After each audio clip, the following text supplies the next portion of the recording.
Hello students, welcome back to Paripunali classes. இன்னைக்கு நம்ம class வந்து ஒரு இன்டகிரேஷன் சம் தான். ஸோ இன்டகிரேஷன்ல ஆல்ரெடி ஒரு சம் சால்வ் பண்ணிருக்கேன், செக் பண்ணி பாருங்க.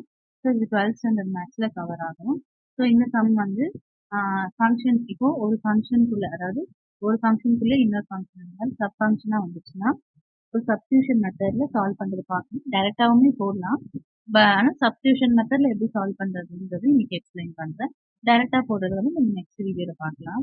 ஸோ ஃபர்ஸ்ட் கொஸ்டின்ல இன்டகிரேட் பண்ணனால integral of F of X DX. So integral of F of X வந்து minus sine 5x minus 4. So DX எழுதிக்கலாம். ஸோ இப்போ வந்து ஃபுல்லாமே வந்து நம்ம சப்ஸ்டியூஷன் மெத்தட்ல போட போறோம். ஸோ நம்ம டேரக்டா ஃபார்முலா எது தெரியும்னா சைன் தெரியும். ஃபங்க்ஷனுக்குள்ள இன்னொரு ஃபங்க்ஷன், ஒரு ஃபார்முலாக்குள்ள இன்னொரு ஃபார்முலா வர மாதிரி இருக்கிறதுனால நம்ம சப்ஸ்டியூஷன் மெத்தட் கொஞ்சம் கொஸ்டின் சுருக்கிட்டு. அப்போ ஃபர்ஸ்ட் சிம்பிளா போனோம்னா உங்களுக்கு இங்க இந்த இந்த டேர்முக்கு வந்து ரெடி பண்ணணும் ஈஸியா இருக்கும். ஸோ அதனால என்ன பண்றோம், 5x மைனஸ் 4 ஈக்குவல் டு டீன்னு ஒரு வேரியபிள் நேம் அசைன் பண்ணிடுறோம். அப்போ இந்த 5x மைனஸ் 4 இடத்துல நம்ம இங்க டீன்னு மாறிடும். அப்போ சைன் டீன்னு மாறிடும். நம்ம சைன் டீக்கு டைரக்டா ஃபார்முலா இருக்கும், சிம்பிளா போட்டுடலாம். ஸோ இப்போ நான் இங்க டீன்னு மாத்திட்டேன். அப்போ இது அப்படியே விட்டுடலாமா? விடக்கூடாது. ஒன்று டீன்னு இருந்துச்சுன்னா எல்லாமே டீயா இருக்கணும். எக்ஸ் இங்க எக்ஸ்ன்னு இருக்கிறதுனால இங்க டிஎக்ஸ். ஸோ இங்க டீன்னு இருந்துச்சுன்னா இங்க டிடி தான் வரும். அப்போ என்ன பண்ணலாம், நம்ம இங்க என்ன எடுத்துக்கோமோ சப்ஸ்டியூஷன் மெத்தட்ல என்ன எடுத்துக்கணும் சப்ஸ்டியூட் பண்றதுக்கு அதை டிஃபரன்ஷியேட் பண்ணணும்.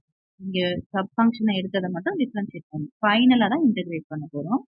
அப்போ 5 கான்ஸ்டன்ட் அப்படியே வச்சுக்கோம். எக்ஸை டிஃபரன்ஷியேட் பண்ணா dx, கான்ஸ்டன்ட் டிஃபரன்ஷியேட் பண்ணா 0, t-யை டிஃபரன்ஷியேட் பண்ணா dt.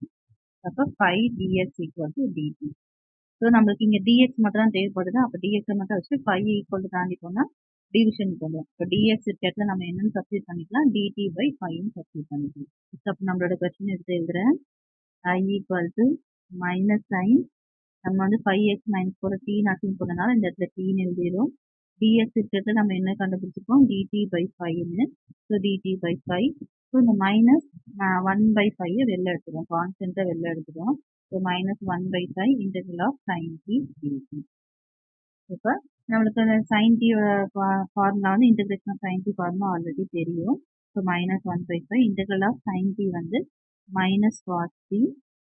ஸோ பிளஸ் டி ஞாபகமாக போடணும். மைனஸ் மைனஸ் வரமே பிளஸ் 1 பை 5 காஸ். இப்போ நம்மளே தான் வந்து கொஸ்டினை ரெடியூஸ் பண்ணி டீக்கு மாற்றிருக்கோம். ஸோ நம்ம சம் சால்வ் பண்ணுறது ஈஸியாக இருக்கிறதுக்காக சப்ஸ்டியூஷன் போட்டுக்கோமா. ஸோ திரும்பி கொஸ்டின் எப்படி இருந்துச்சோ அந்த ஃபார்முலாக்கு கொண்டு வந்துடணும். இப்போ டி நம்ம என்னென்ன இப்போ 5x மைனஸ் 4, அப்போ டீயை வந்து 5x மைனஸ் 4 சப்ஸ்டியூட் பண்ணி விட்டுறணும். So plus.